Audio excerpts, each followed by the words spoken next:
नमस्कार दोस्तों, पहल क्लासेज नौलगढ़ के यूट्यूब चैनल में आपका एक बार फिर से हार्दिक स्वागत है। दोस्तों, इससे पहले वाले वीडियो में हमने अरावली पर्वतीय प्रदेश है उसके बारे में बात की थी और आज हम बात करने वाले हैं अरावली पर्वतीय प्रदेश के पूर्व में स्थित मैदानी भाग की। अर्थात हम यूँ कहें कि आज हम बात करेंगे पूर्वी मैदानी प्रदेश। सबसे पहले तो आपको ये देखना है, जैसे कि मैंने राजस्थान का मैप है, उस मैप में आपको बताया था, उसका आउटलाइन जो है वो आपके सामने रखी थी। तो उस आउटलाइन के आधार के बाद में अपन ये देखते हैं कि अरावली पर्वतमाला जो आपकी इस प्रकार से है, ये आपकी अरावली पर्वतमाला है और इस अरावली पर्वतमाला की ये जो साइड आपकी पूर्व दिशा, इस पूर्व में यहाँ पर क्या है, आपका पूर्वी मैदानी प्रदेश है। ठीक है, यहाँ पर हम बात करेंगे ये जो आपका पूर्वी मैदानी प्रदेश है, इसके बारे में जो मुख्य मुख्य बातें हैं हालांकि आपको मैंने सामान्य परिचय वाले में आपको बताया था, फिर मैं एक बार दोबारा आपको बताता हूँ कि ये जो भाग है ये क्या है, ये अरावली के पूर्व में स्थित है।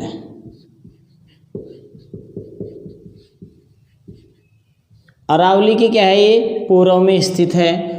पहली बात तो ये होगी। दूसरी बात, जैसे मैंने आपको बताया था, अवशेष किसका माना गया है, ये जो अवशेष है ये क्या है, टेथी सागर का।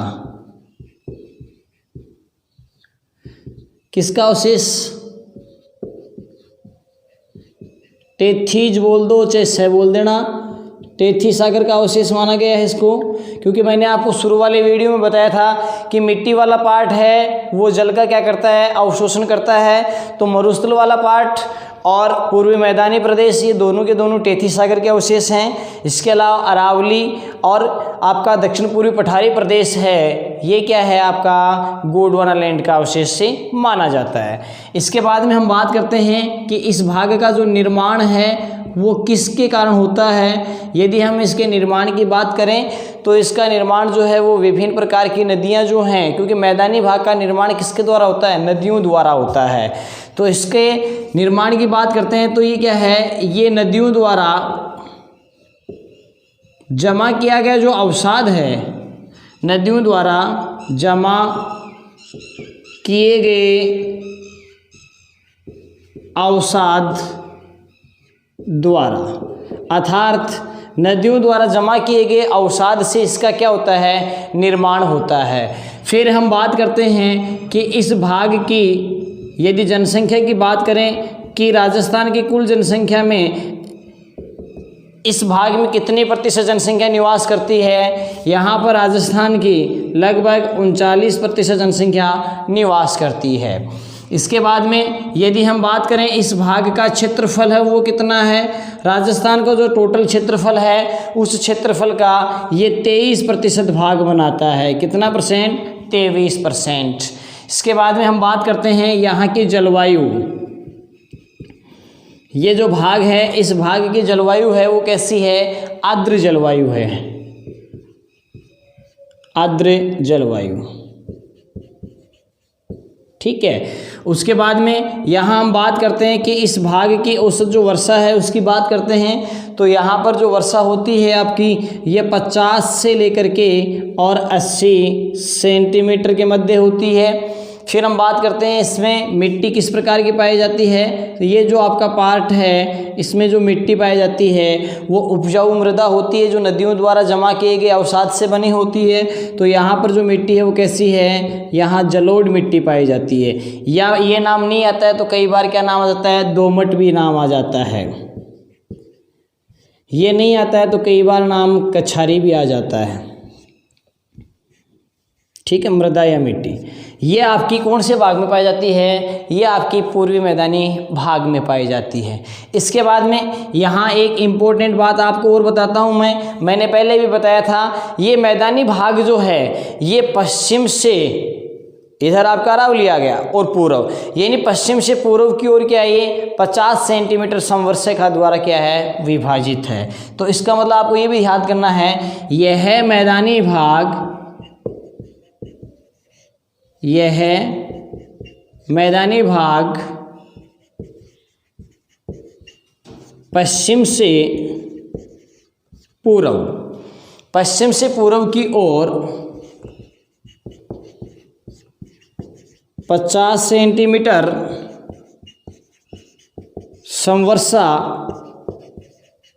रेखा द्वारा विभाजित है।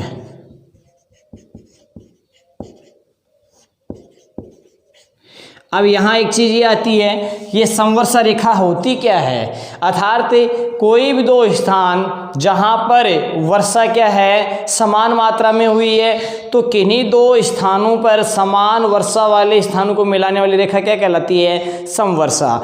ये सममान रेखा होती है जिसमें समवर्षा भी आती है, समताप भी आती है, समदाब भी आती है आपकी, अर्थात समान वायुदाब को मिलाने वाली समदाब रेखा कहलाती है। तो ये आपको याद रखना है। अब देखिए, अब हम बात करते हैं इसके पार्ट की। तो यहाँ पर ये ध्यान करना है, इनको कितने भागों में डिवाइड किया गया है, इनको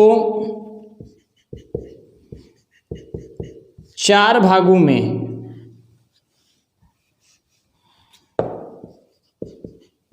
इसको 4 भागों में विभाजित किया गया है।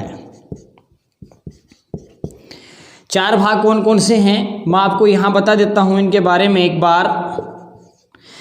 सबसे पहले हम बात करते हैं, जैसे कि मैंने आपको बताया कि अरावली के पश्चिम में स्थित है, तो इसको 4 भाग कौन कौन से हैं। एक तो सबसे पहले आता है आपका बाणगंगा,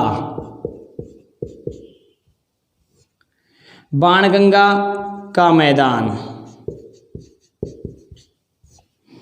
उसके बाद में नीचे आते हैं अपन, ये क्रम ही है, ये मान लेना आप, कई बार प्रश्न आ भी जाता है। उसके बाद में आपका आता है बनास मैदान,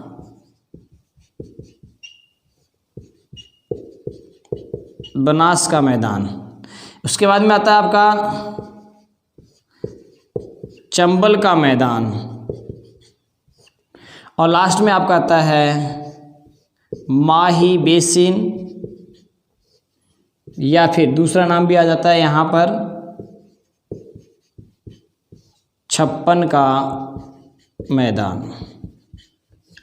इस प्रकार ये इसके 4 भाग हैं और इनका एक एक का अपन अध्ययन करेंगे इसके बाद में। तो एक बार आप इसका स्क्रीनशॉट ले लीजिए। उसके बाद में हम बात करते हैं कि ये जो आपके 4 क्षेत्र हैं, 4 मैदानी भाग हैं, ये यहाँ पर किस प्रकार से इनका विस्तार पाया जाता है। तो एक बार आप इसका स्क्रीनशॉट ले लीजिए।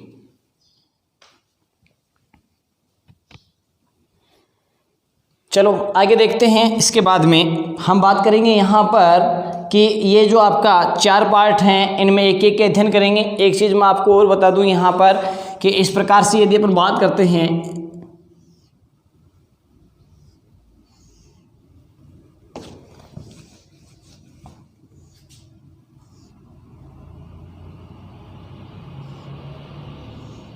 जैसे कि मैंने आपको बताया, ये आपका फर्स्ट बाणगंगा वाला हो गया, फिर यहाँ पर आपका दूसरा आता है बनास वाला हो गया, ये 1 नंबर है, ठीक है, और ये आपका 2 नंबर। फिर ये आपकी यहाँ पर एमपी से नदी आती है, ये आपका 3 नंबर हो गया। यहाँ पर ये आपका कौन सा हो गया, 4 नंबर हो गया, ठीक है। तो इस प्रकार आप इनके बारे में भी ध्यान करेंगे। कई बार क्वेश्चन यहाँ से क्रम से पूछ लिया जाता है। तो ये तो आपका कौन सा हो गया, ये आपका बाणगंगा, ये आपका कौन सा हो गया, बनास का मैदान, ये कौन सा हो गया, चंबल का मैदान, और ये कौन सा हो गया आपका माही, ठीक है। तो इस प्रकार आप ध्यान देंगे यहाँ पर। और यदि मैं बात करता हूँ इस साइड में, यहाँ पर पश्चिम में लूणी नदी की अपन बात करते हैं, तो लूणी नदी जो है वो आपका किसका भाग आ जाता है, वो मरुस्थल में आ जाता है। और मरुस्थल की अपन बात करते हैं तो 2 भाग थे, एक तो आपका था शुष्क मरुस्थल और एक है अर्ध शुष्क। तो अर्ध शुष्क में उसको शामिल किया गया है, ठीक है। अब एक एक अपना यहाँ अध्ययन करेंगे। बाणगंगा के मैदान की बात करेंगे तो ये आपके बाणगंगा नदी है जो जयपुर में बैराठ की पहाड़ियों से निकलती है। और इन नदियों, यानी कहने का मतलब चारों मैंने आपको बताए हैं, बाणगंगा बताया है, बनास बताया है, चंबल बताया है और माही बताया है। ये सारे के सारे आपके अपवा तंत्र वाले में इसको और ज़्यादा क्लियर आपको बता दिया जाएगा। यहाँ जिस हिसाब से क्वेश्चन आता है उसके अकॉर्डिंग आपको बता रहा हूँ मैं भी। इसके विस्तार की बात करेंगे। सबसे पहले ये मैदानी भाग जो है ये आपका जयपुर दौसा और भरतपुर, इन जिलों में क्या है, विस्तृत है। यहाँ पर जो सोयल मिट्टी पाई जाती है, इस मिट्टी की बात करें तो यहाँ पर जलोढ़ मिट्टी पाई जाती है। कैसी मिट्टी पाई जाती है? यहाँ पर जलोढ़ मिट्टी पाई जाती है। ठीक है, इसके बाद में हम बात करते हैं दूसरा आपका जो है उसकी बात करेंगे। नंबर 2, बनास का मैदान। दोस्तों जैसे कि आपको पता है कि बनास नदी जो है वो खमनोर की पहाड़ियाँ जो राजसमंद में वहाँ से निकलती हैं, फिर उसके बाद में ये राजस्थान के 6 जिलों में प्रवाहित होती हैं। 3 नदियाँ हैं जो 6 जिलों में प्रवाहित होती हैं। एक तो आपकी लूणी नदी, एक आपकी बनास और एक आपकी चंबल।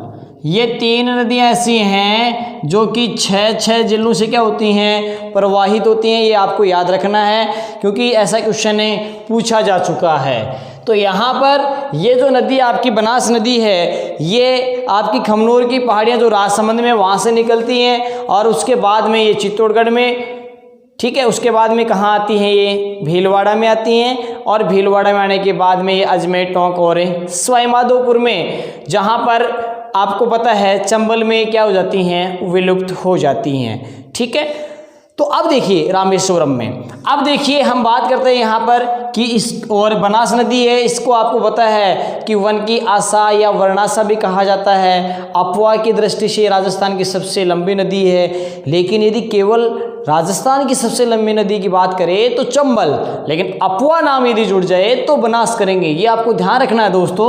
यहाँ पर हम बात करते हैं, इसको 2 भागों में डिवाइड किया गया है। एक तो आपका आता है दक्षिण का मैदान या दक्षिणी मैदान, दूसरा आपका जो है वो आता है उत्तरी मैदान। दक्षिणी मैदान की मैं आपको बात बताऊं क्योंकि ये नदी इस प्रकार से ऐसे आती है और इधर ये चंबल आ रही थी, ठीक है ना। तो ये जो पार्ट आपका इस प्रकार, ये तो क्या हो गया, ये तो दक्षिणी हो गया, ये क्या हो गया, उत्तरी। ये यहाँ सवाई माधोपुर में चंबल में विलुप्त हो जाती है। तो इस प्रकार इसको 2 भागों में डिवाइड किया गया है। और 2 भाग कौन कौन से हैं? एक तो दक्षिणी मैदान जो कि आपका यहाँ पर आ जाता है RBC, ठीक है ना, या यूँ कह सकते हैं RC भी लिख दो, से कोई दिक्कत नहीं है, क्रम से लिख लो, चलो RC और B, ठीक है। यानी कहने का मतलब है ये आपका राजसमंद हो गया, उसके बाद में ये चित्तौड़ में आती है, उसके बाद में ये आपका भीलवाड़ा हो गया, ठीक है।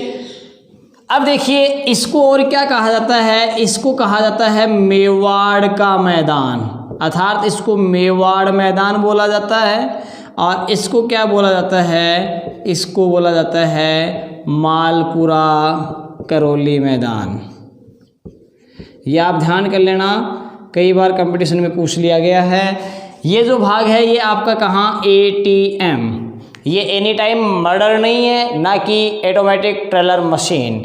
यहाँ पर ये जो है ये आपका है अजमेर, ये टोंक, M का मतलब माधोपुर यानी सवाई माधोपुर, सवाई माधोपुर, ठीक है। इसके बाद में हम बात करते हैं अगले मिट्टी के बारे में बात करेंगे। यहाँ पर मिट्टी किस प्रकार की पाई जाती है। यदि इस भाग की बात करें बनास के मैदान की, तो यहाँ पर मिट्टी जो है वो भूरी मिट्टी है। किस प्रकार की है, भूरी मिट्टी। तो ये भी आपको याद करना है, प्रश्न आ सकता है। अब बात करते हैं नंबर 3, और तीसरा आपका आता है चंबल का मैदान। दोस्तों जैसे कि आपको पता है कि चंबल नदी है, ये मध्य प्रदेश से निकलती है, राजस्थान के चित्तौड़गढ़ के 84गढ़ में प्रवेश करती है। ये यहाँ पर चुलिया जलप्रपात भी है, हम बात करेंगे इसके बारे में अफवाह तंत्र में। फिलहाल आपको ये पता ज़रूरी है कि ये राजस्थान की अफवाह की दृष्टि से लंबी है और ये राजस्थान की सबसे लंबी नदी है। इसको राजस्थान की कामधेनु भी कहा जाता है। तो मैं यहाँ इसकी कुछ विशेषताएं लिखता हूँ और क्वेश्चन जो आता है वो आपका विशेषताओं में से ही आता है, इसलिए आपको याद रखनी जरूरी है। नंबर 1, ये सर्वाधिक अवनालिका अपर्दन हेतु प्रसिद्ध है। सर्वाधिक अवनालिका अपर्दन हेतु प्रसिद्ध। ठीक है, उसके बाद में अवनालिका का मतलब क्या होते हैं, यानी एक दो प्रकार के अपर्दन, एक तो चादरी अपर्दन होता है जो धरातल लगभग क्या होता है समतल सा होता है, था ढलान कम होता है ना, वहां पर पानी एक लंबी चादर के रूप में चलता है। जबकि ढलान इस प्रकार तीव्र होगा ना तो वो पूरा पानी क्या होगा एक साथ नीचे आएगा, तो वहां नाले ही नाले पड़ जाएंगे। आपने देखा होगा कि जब ऊंचे भाग जहाँ सड़क निर्मित की गई है वहां पर क्या हो जाते हैं कि बरसात होने के बाद नाले नाले पड़ जाते हैं। आजकल तो क्या है कि सड़क मार्ग हैं उसमें साथ में वहां पर ढलान की ओर नाले बना करके पानी को निकालने की व्यवस्था की जाती है। उसके बाद में नंबर 2, सर्वाधिक उत्खात भूमि, उत्खात भूमि यानी बैडलैंड एरिया,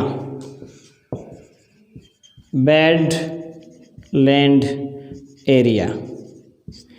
ठीक है, बैडलैंड एरिया वो भी यहां पर पाया जाता है। उसके बाद में नंबर 3, बेहड़ क्षेत्र, ये आपका सवाईमाधोपुर में, करौली में, धौलपुर में देखने को मिलते हैं। और ये है क्या, ये जो चंबल नदी है उसके सहारे अत्यधिक कटाव वाला क्षेत्र, तो मैं शॉर्ट में लिख देता हूं अत्यधिक कटाव वाला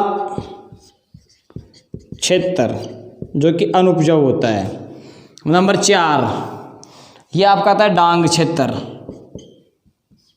डांग क्षेत्र, डांग की रानी करौली, डांग का राजा धौलपुर पूछा जा सकता है। तो ये क्या है, ये आपका करौली के पठार की अनियमित पहाड़ियां हैं, करौली के पठार की अनियमित पहाड़ियां। ठीक है, इस प्रकार से आपके ये 3 टॉपिक यहाँ हो गए हैं। अगला हम लेते हैं माही बेसिन या छप्पन का मैदान। माही नदी जिस क्षेत्र से प्रवाहित होती है उसके कारण से इसको बागड़ का मैदान भी कहा जाता है। साथ ही साथ आप ध्यान करेंगे कि इसका विस्तार वो कहाँ कहाँ पाया जाता है। इसका विस्तार बांसवाड़ा में है, प्रतापगढ़ में और डूंगरपुर में है। यहाँ पर मिट्टी जो है वो लाल लोमी मिट्टी पाई जाती है। ये कंपटीशन में आया हुआ क्वेश्चन है। क्वेश्चन क्या था, लाल लोमी मिट्टी कहाँ पाई जाती है, तो वो पाई जाती है डूंगरपुर बांसवाड़ा में, ये प्रश्न था। प्रमुख फसलों की बात करते हैं तो यहाँ पर मुख्य रूप से मक्का और चावल जो है उत्पादित किया जाता है। मक्का की बात करते हैं तो इसकी 2 किस्में हैं, माही धवल और माही कंचन। यदि चावल की बात करते हैं तो माही सुगंधा, ये इसकी किस्में हैं। साथ ही साथ दोस्तों यहाँ पर कुछ शब्दावली है। कांठल जो है उसकी बात करते हैं तो ये क्या है, प्रतापगढ़ में माही नदी के जो किनारे का बहाव क्षेत्र है वो क्या कहलाता है, कांठल के नाम से जाना जाता है। साथ ही साथ छप्पन के मैदान के बारे में मैंने आपको बताया, तो छप्पन की पहाड़ियाँ हैं ये तो जालोर से बालोतरा तक विस्तृत हैं पहाड़ियाँ, और ये छप्पन का मैदान है। इसके लिए आप ट्रिक याद रखेंगे, प्रताप 56 बार बांस पर चढ़ा, ताकि आपको याद रह जाए कि ये भाग जो है ये प्रतापगढ़ और बांसवाड़ा के मध्य स्थित है। मेवल की बात करते हैं और बांगड़ की बात करते हैं तो ये भी आपके डूंगरपुर और बांसवाड़ा के मध्य स्थित भाग हैं। इस प्रकार से छप्पन के मैदान वाला इंपॉर्टेंट ज़्यादा बनता है, क्योंकि यहाँ पर ये आपको बांसवाड़ा प्रतापगढ़ दे देंगे, प्रतापगढ़ डूंगरपुर दे देंगे, डूंगरपुर बांसवाड़ा दे देंगे, इस प्रकार घुमा करके देंगे आपके 2-2 की जोड़े। तो इसलिए ध्यान करेंगे कि प्रतापगढ़ और बांसवाड़ा के मध्य का जो भूभाग है वो क्या कहलाता है, छप्पन का मैदान कहलाता है। जो विद्यार्थी नए जुड़े हैं, जिन्होंने चैनल को सब्सक्राइब नहीं किया, प्लीज़ वे हमारे चैनल को सब्सक्राइब करें। साथ में बेल आइकन जो है उसके बटन पे आप क्लिक करें, ताकि आने वाली वीडियो का नोटिफिकेशन मिलता रहे। साथ ही साथ इसको आप यार ज़्यादा से ज़्यादा लाइक और शेयर भी कर दिया करो आप। ठीक है, तब तक के लिए नमस्कार।